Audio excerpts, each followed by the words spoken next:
Hello and welcome to this presentation session about digital transformation with ePerspectives, which is a digital enterprise method and framework. And we're going to talk about how the ePerspectives framework can facilitate and accelerate digital transformation. I'm Arsalan Rad. Let's start by looking at why digital transformation is so important.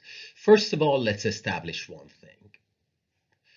Acquiring or adopting a lot of digital technology does not make an enterprise or a company a digital one. We've seen that many places you see where there's a lot of IoT or machine learning solutions or AI solutions, and this by many can mistakenly get interpreted as they have made the shift towards a digital enterprise. But that's not really correct. We all know the difference between the traditional business enterprises and the digital ones, which we will talk about. The traditional ones normally have the same characteristics we are familiar with. Even if they are process-driven rather than structure-driven, they have often the same sort of issues. That is to say, we don't have common language, we don't have common terminology, and it is very difficult with all the legacy and all the old way of doing business, essentially. It makes it very difficult for business to be agile. That is to say, if there's a new product or there's a change in the business model, to follow that very with agility very much downstream. That is to say, business comes up with the idea, and the entire enterprise, including IT, organization, planning, everything that is there to support it, will be agile enough to help it, to enable it get the solution it wants out in the market. So that is typically very difficult in traditional enterprises, and in a digital enterprise, that should not be the case. So this is a difficult journey. As McKinsey conducted a study, it tells us that a digital transformation initiative can really bring a lot of challenges to the organizations. In fact, many times it makes it more difficult than the way that they are used to doing things. And that discourages a lot of organizations in this journey. So this makes it really important for us to have an approach, method, or a way to do things that is intuitive, that is not using a lot of technology and technical jargon and technical science, and where it's used, it is shielded away from others who don't need to know that. So it has to be enterprise architecture driven, that is, follow the enterprise architecture principles, but ensure that we are business driven, that everything we do is there to empower the business. So what are the key challenges when we do digital transformation? One of them is, as mentioned, to have a method and approach that actually works, can be executed. It's a true guide. People can follow it. People can relate to it and understand it, and hence use it. So we've all seen very tedious frameworks and methods that make good reading in a book or look good in PowerPoint, but they don't present us with a tangible way to actually execute our digital transformation. Next is the different mindsets and roles that we have across the organization and how we can consolidate. As we know, depending on where your background is, people see things differently. For example, people who are involved with program management and PMO versus people who are involved in enterprise architecture or technical architecture or business architecture, business design, strategy, operations, development. They all have different views of the world, and they use often even different methods. They have different mindsets, they have different terminologies. And that's not very healthy, obviously, because it makes things very difficult when we try to go across the board and get the same view of any products or any artifacts that we use across the board. Next is to have access to uniform, valid current data. Now, in most organizations, you have data and different interpretations thereof or different versions thereof existing in different parts of the organization, and that makes it very difficult to rely on current uniform data that we can base fact-based decisions upon. And last but not least is that, okay, if you're doing digital transformation, we need to be able to measure the progress, see what we're doing, how we're doing it all the time. And again, truly have that characteristics in a digital enterprise that we can measure true value across the organization, across the enterprise in different parts of it. So let's look at the paradigm shift, which brings a very good analogy here when we made the shift in the electronic world from analog to digital. Now, before we had this tedious picture, as you see, even if we had a circuit diagram that was valid, you can see that there are just simply too many connections, too many wires going all over the place. And as you can imagine, it's very difficult in order to change something. For example, if you want to take change our amplification for a better one, we need to first identify the component that is helping us with amplification, hence an amplifier, but then it's not that easy to remove it or replace it, in that it has so many connections to so many places which are often difficult for us to follow. And that multiplies obviously with across all the components that we use. So we made the shift from this paradigm to one with IC circuits, a digital one where we have a componentized approach, where we have a circuit diagram which is totally valid and tells us what everything is, what every component does, but importantly, it encapsulates what a component does. So we don't need to care. The other parts of the circuit don't need to care about the internals of a given component. So for example, if we look at that large black component here as an amplifier, well, it has a number of legs that make up its interface. So essentially we can remove this, replace it with an amplifier which has better functionality as long as it maintains the interface, hence the 12 or 16 or as many legs that it has, and it can be reinserted.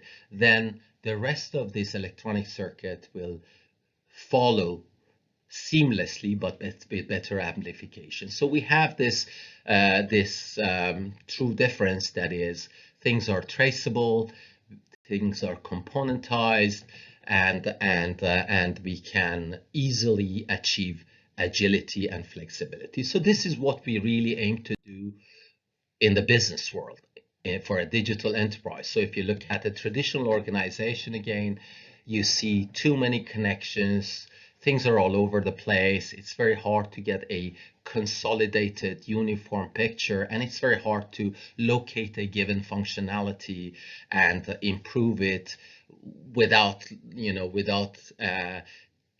having possible trade-offs or negative impacts on the other parts of the organization.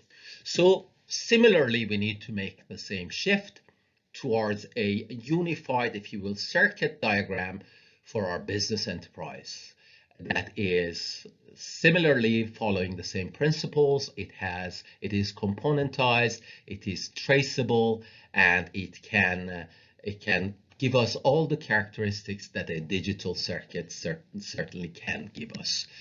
So this is a first snapshot of the ePerspectives digital enterprise framework. As you can see in it, it breaks things into 3 key perspectives of business, enterprise, and change. And we have 2 support perspectives of enterprise planning and operations.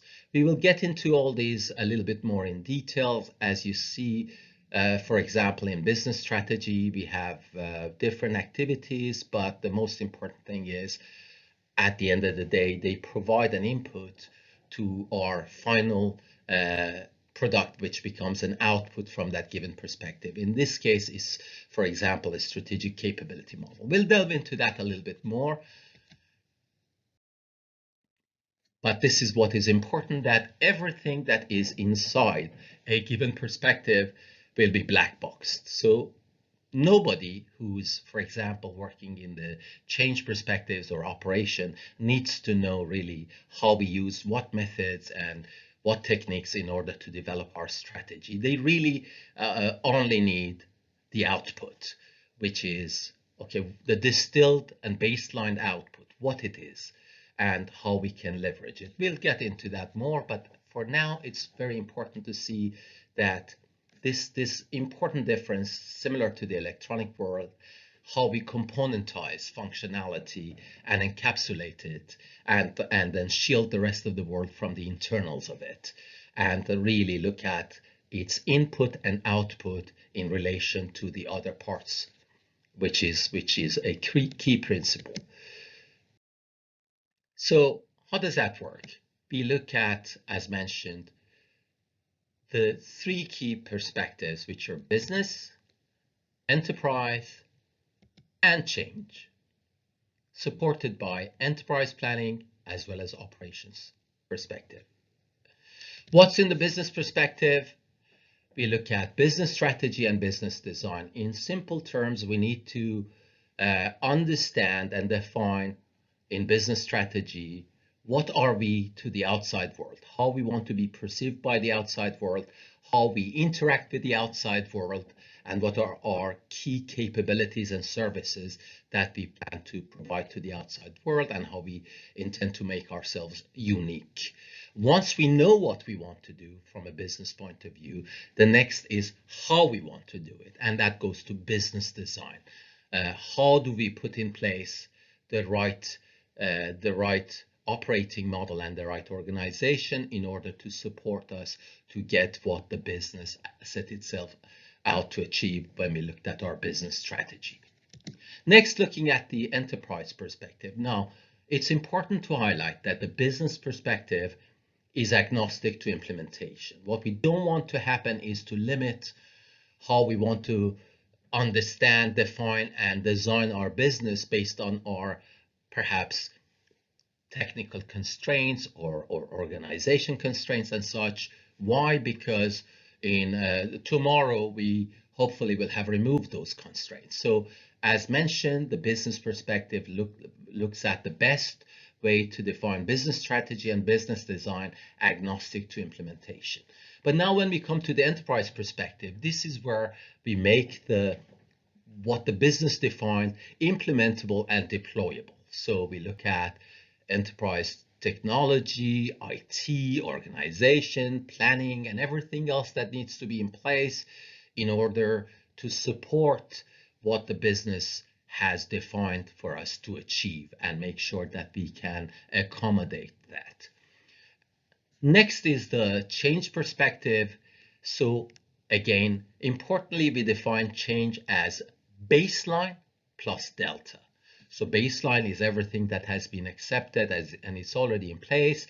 And then there's an idea that we want to change something, and we need to relate that idea to our baseline first to see where the delta is, where are the changes that we need to apply, and then go and implement them. So we have first change planning when we come to the change perspective to make sure that everything is, the change is built on a sound foundation, and after that makes development a lot more straightforward.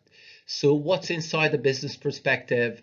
We look at a business strategy, we look at things we do such as developing strategy, we know methods and frameworks such as Lean Sigma, Six Sigma, MIT's Enterprise Strategic Analysis and Transformation, ESAT methodology, and techniques such as TQM and such. And importantly, then we need to distill that, because we all have seen that in many organizations, there's a great amount of cost or expenses dedicated to developing strategy. It's not necessarily a cheap piece of consulting, but often, unfortunately, what happens is that we get some really good looking, fancy looking strategy document, but unfortunately nobody can do anything with it. Take it downstream and make sure that everything else we do is connected and built upon this foundation. There's no connect. There's a disconnect there that we need to overcome. So one of the first things there to do is to look at distilling this business strategy. Now, we can look at good techniques such as business canvas modeling, and there's a very good technique that gives us this product from MIT's ESAT methodology. This product is called an X matrix, which relates our strategic capabilities in a four-way matrix to A, our strategic values, B, our strategic objectives, and last but most importantly, our key performance indicators or KPIs that give us metrics to measure our capabilities. So all of this work of strategy, as mentioned, once done, it is black boxed. So what is important, as mentioned, is the output it provides to the outside world that they need to use. They don't need to really bother about what happens inside this. I draw the parallel that you obviously know, and that is the vending machine analogy. When we go to a vending machine, we really don't care what's inside of it, all the engineering, all the machinery. All we care about is how we interact with it.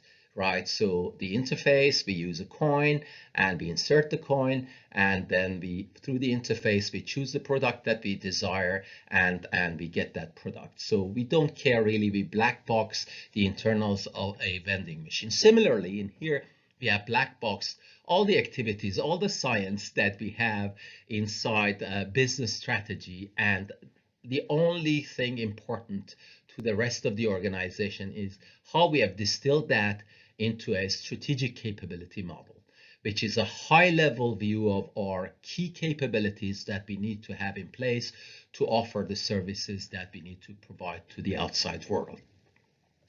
And importantly, as mentioned, through using something like an X matrix, we will have mapped these strategic capabilities as minimum to KPIs or metrics, key performance indicators. So from now on, our strategic capabilities are measurable, which is really important, and thereafter they become traceable. So this output called strategic capability model from business strategy makes the input to the next sub-perspective, that is into business design. So we will see that first, what is it we do in business design? Remember, as I mentioned, we know in business design, we know what the business wants to achieve. We know our strategic capabilities. We know the outside world, what we're going to do and how we're going to interact with it.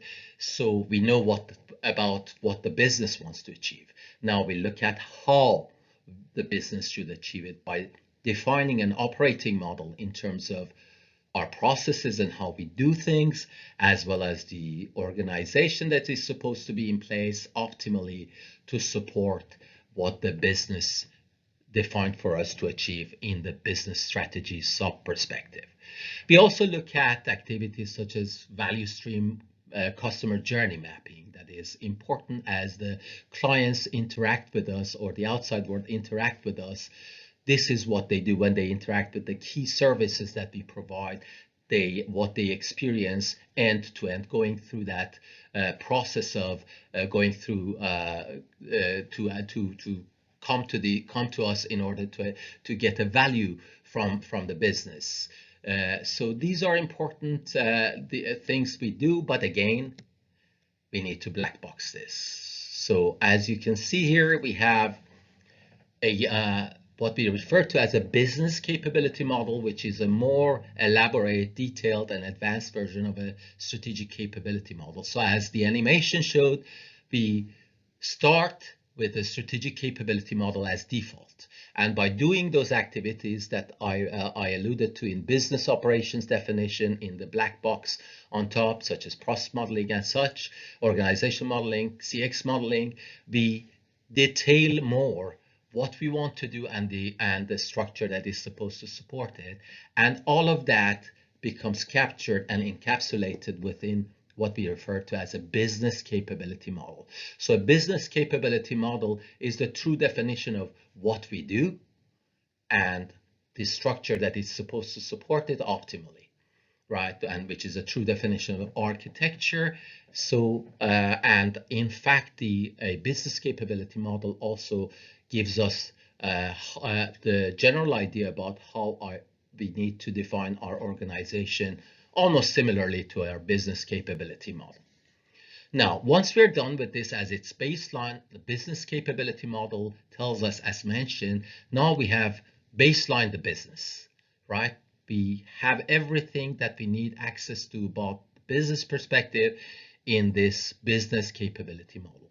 We don't need direct access to anything else. Anything that we want in direct access to, we can look at the business capability model, and through that, we can find the links and relationships to the artifacts that exist behind the scene if we are authorized, if we have a role that defines for us that we can have that access.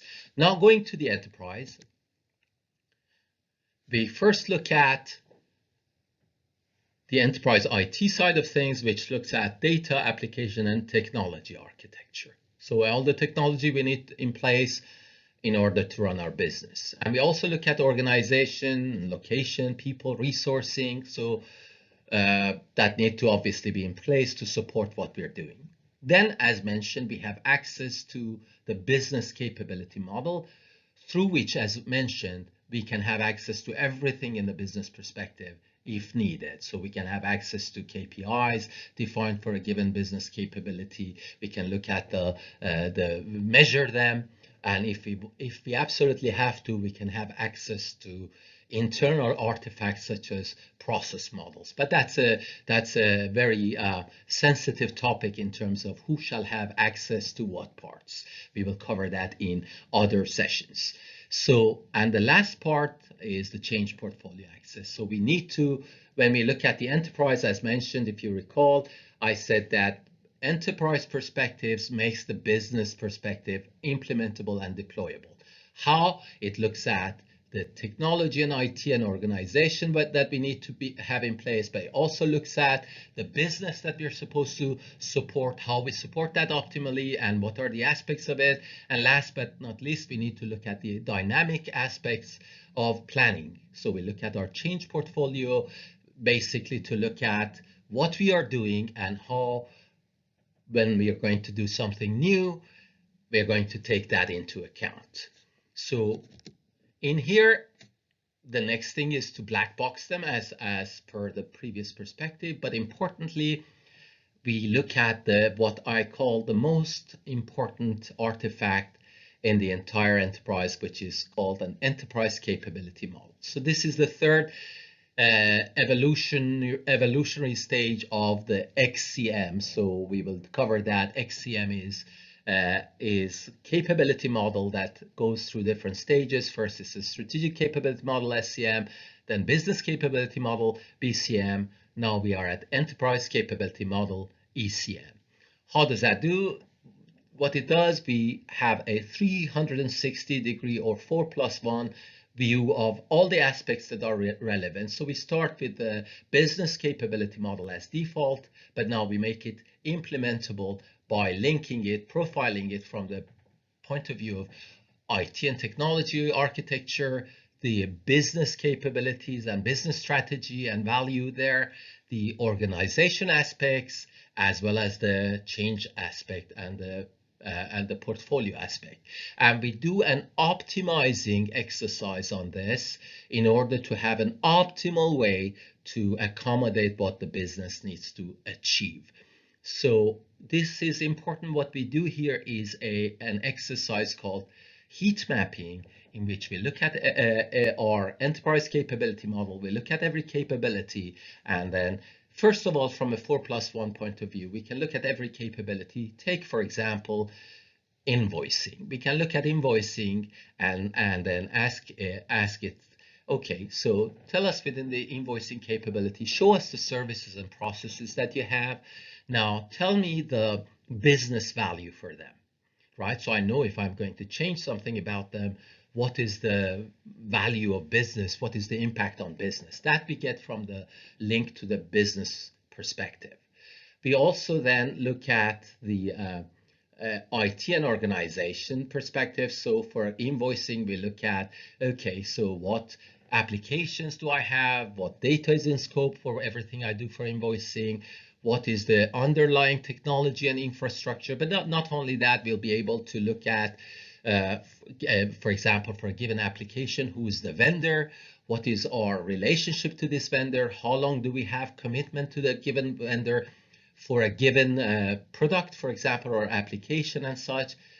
And the last aspect we look at is the change portfolio. So we look at invoicing, essentially looking at, okay, what projects do we have that are touching about invoicing right now, if you want to look at them and optimize them or take them into consideration. Otherwise, we just go and define a new invoicing solution, which may have nothing to do in common with other invoicing solutions that are being developed. So essentially, this 360-degree view will give us all we need to optimize, to put an enterprise that optimally supports the business perspective.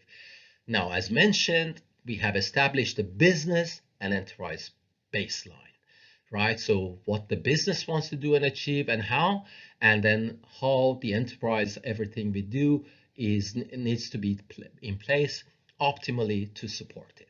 Now, as mentioned, any change is baseline plus delta. So every new requirement, we need to take that through the two perspectives and find the deltas, find where the differences are to bring it to planning and implementing the change. So importantly in here is to say that the heat mapped version of a enterprise capability model makes for us the initial version of what we call now the CCM, the change capability model, which is the fourth evolutionary stage of the XCM, basically. This is where we have done the heat mapping on the enterprise capability model. We have defined the priorities, constraints, and we have devised a roadmap and way. We want to devise a roadmap and way that is based on our assessment of what is priority, what is constraints, what is important for us to do. So one can argue that that subset of a heat map enterprise capability model that we need to use in order to apply the change that gives us the delta is the CCM. But importantly, we need to look at these two aspects within the change planning sub-perspective. One of them is capability-driven solutioning, and the other one is capability-driven planning. So again, it's important that we don't just run off and do the things the old traditional way. I've seen too many program or project managers that refer to work packets as chunks of work. And that really creates a big problem because those chunks of work can really have common scope a lot of times. So mutual integrity becomes an issue. I give you an example, which I've seen in real world. You had hundreds of millions worth of a program defined to consolidate 70, 80 ERP instances into fewer, let's not say how many, right? And what happens here is that basically we don't know the functionalities of all these ERP systems. If you will not have mapped them to an enterprise capability model, then what happens is typically if I'm working on, for example, payroll, right, and I need to handle invoicing, and somebody else is working on acquisition or order management, and they also need to do invoicing. If these two are seen as work packets without having had taken into consideration the mutual integrity question here, what happens is that each one of them in their own isolated or siloed world often they will find out that they need some invoicing. They have some invoicing requirements. Now, often they don't go to the others and say who is doing what and let's consolidate those. But unfortunately, they go and define invoicing functionality and even implement it. And a lot of times they even go and buy a package or a solution that supports it.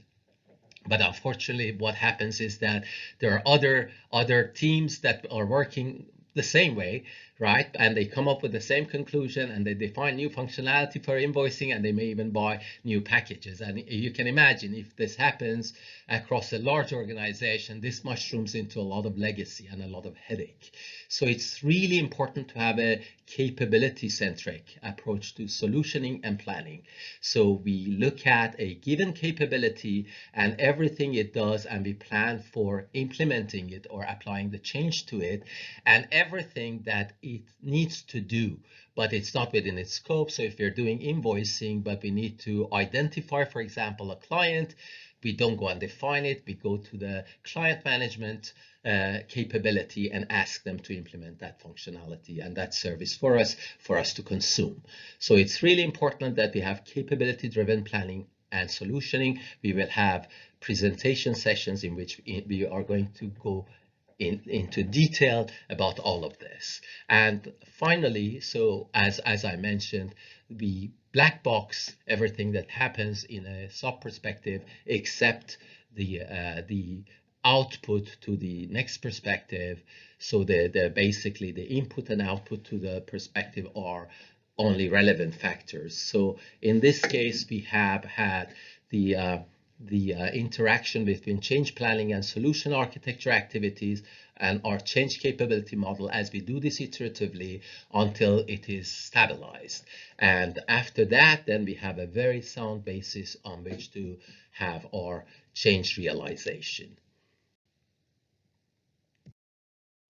This is a quick capture of a XCM enterprise, the X capability model. I have tried to capture it. We tried to capture it in an Excel sheet.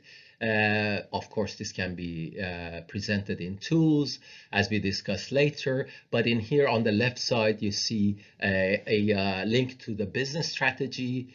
In the middle, you see the business capability model, which is part of the business design perspective. The brown-orange part is the enterprise capability, as you see in it, app, data, and technology, as well as the org and resourcing access. And then we have on the green side, we have the change perspective, in which we look at the gaps and deltas and define the change and make a relation to it and make sure that we devise a capability-driven change plan, essentially. I mentioned the 4 stages of the evolution of the capability model XCM. So let's remind ourselves of that. At first, we have the strategic capability model, which looks at what are the key high-level strategic capability we need in place to support what we have defined that we need to achieve in relation to the outside world. So how we interact to the outside world, what we need to provide to them, how we want to make ourselves different or unique. And based on this, what are the key capabilities that we are going to provide, the key high-level capabilities and services. And as mentioned, we make sure that we map them into a strategy baseline. What does that mean? That is to say, not only the capability, but the capability is at least mapped to KPIs or key performance indicators, but also in this picture through a X matrix to also strategic values as well as strategic objectives. So essentially, our capabilities become business measurable, which is very important. Now, once we know what the business wants to do and achieve, we've defined this, we go to BCM, which is, as mentioned in business design, we look at, okay, so what we know what the business wants to do, let's define how we put an operating model in place, business operating model in place, what processes, what organization we need in place in order to best support what we define for the business to achieve.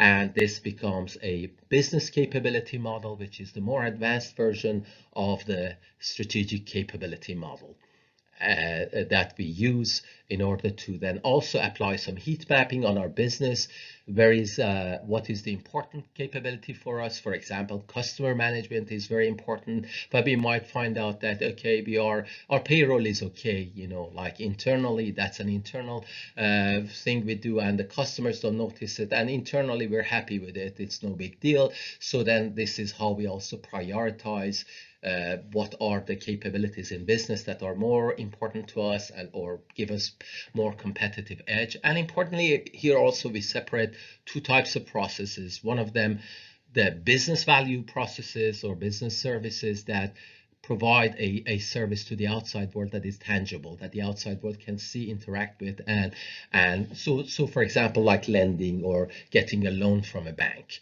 Whereas we have operational support processes which are not visible to the client, but are there to support the services that we provide to the outside world. So often it's important to highlight that those are the driving force, so that we first look at the key business processes that provide our business services to the outside world, and then we derive the operational processes.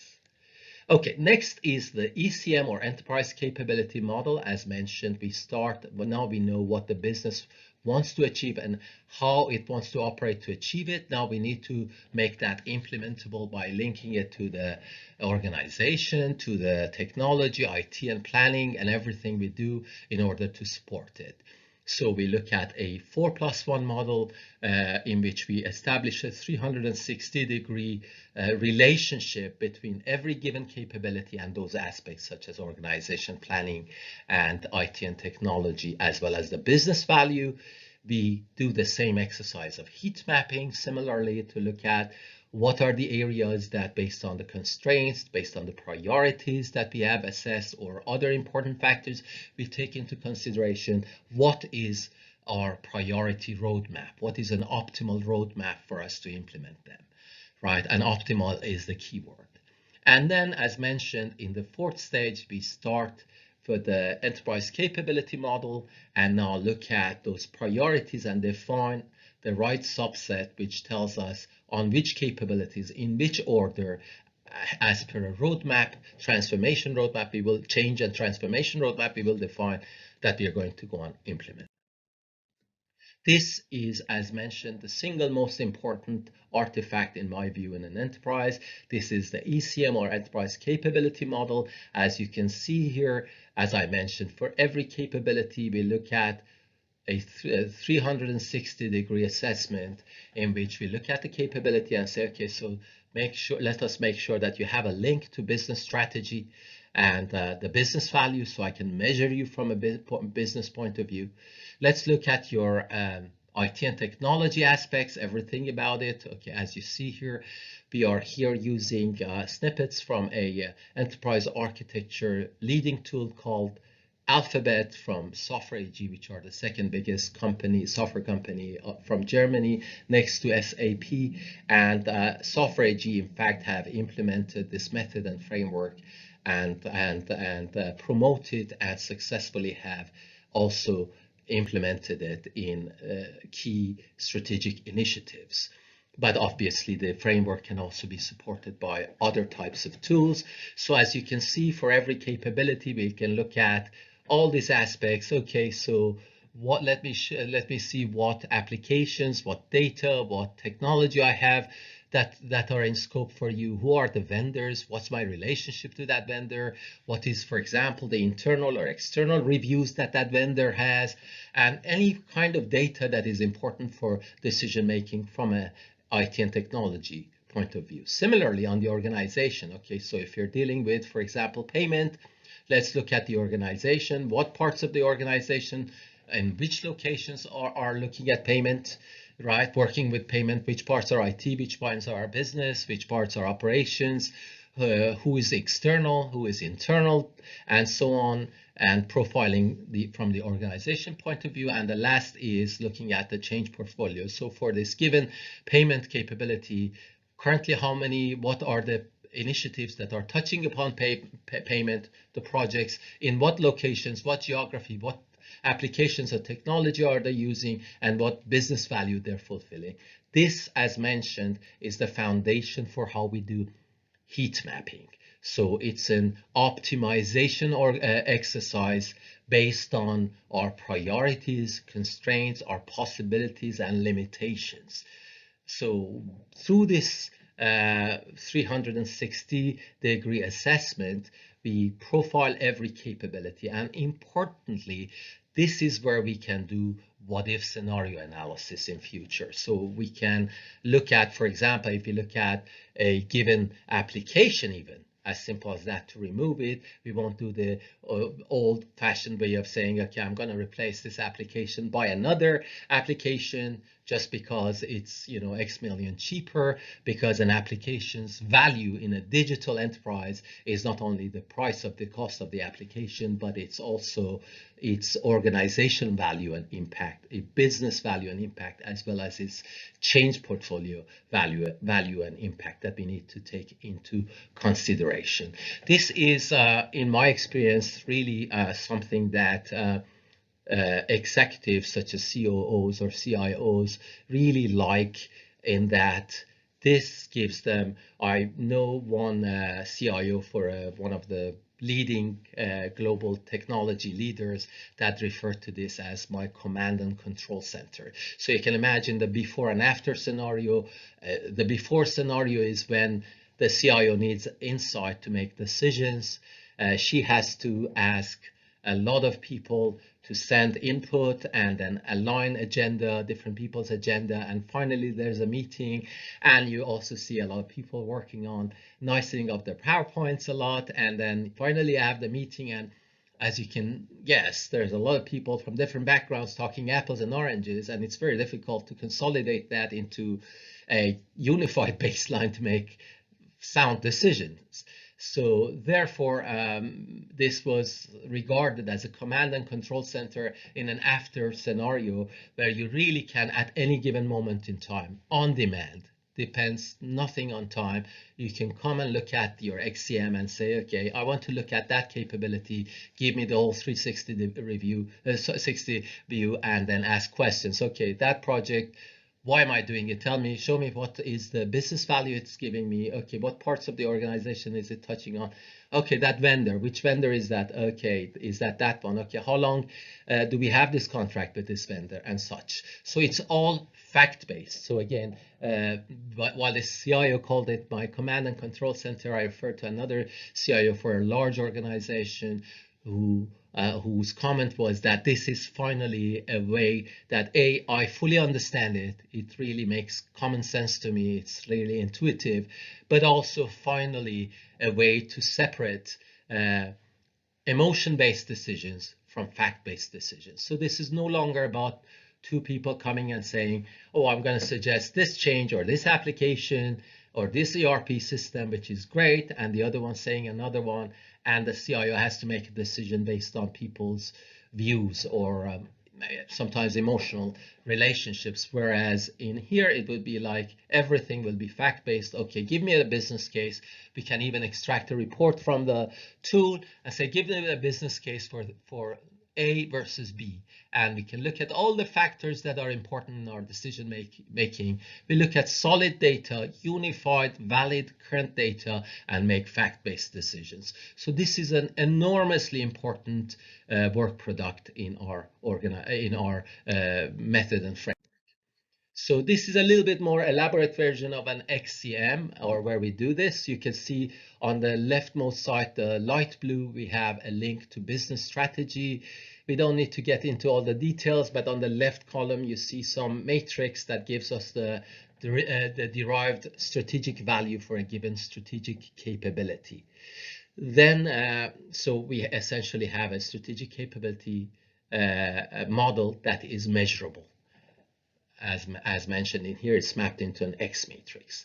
Then we have a darker blue section, which is the business design sub-perspective, in which we look at business capabilities, and we start looking at in here, we can do a lot of things in terms of heat mapping, estimation of effort, and such, and we have on-demand access. You can imagine this is an Excel version, so we have tool-based versions, but this is really simple. If you look at an Excel version, you can imagine that you can click on every entry and basically go if you're allowed to, if you have been, your authorization have been defined for it, you can access to what's behind. So you can click on a process, for example, or a capability, and you can open up, by clicking on it, you can open up its process maps, flow diagrams, maybe business rules, even NFRs and other things that are pertinent to working with it. And you see all those smaller columns, which we will discuss later in terms of how that goes into our planning and estimation work and monitoring of it. Then you look at the orange section again, you see the capabilities, which are really more or less the same as business capabilities when we start, and then we further decompose and detail them. We look at those aspects of the application data and technology architecture, as well as the organization part. We do the heat mapping here, so we fully profile every capability from a technology and organization point of view, if you will, and then we can use estimation and planning techniques that are, process-driven techniques we will get into explaining later. And last but not least, we have the green part, which is the change perspective, which now takes into account only the parts of the capabilities that are on the roadmap to change, and we can now do a really, really crisp capability-driven planning, and based on true mutual integrity, capability-based mutual integrity, and we can do estimation and planning accordingly, and finally devise a program plan that is according to the reference model that we're using for our digital framework. So key characteristics, let's review them a little bit. We have one unified baseline, so everybody across the company, they need to only learn the one pager that we've showed, and only the interactions. So if they have an interaction to another perspective or sub-perspective, they will focus on how to optimize that. Outside that, they will shield anything that is internal to them. They will shield the outside world from.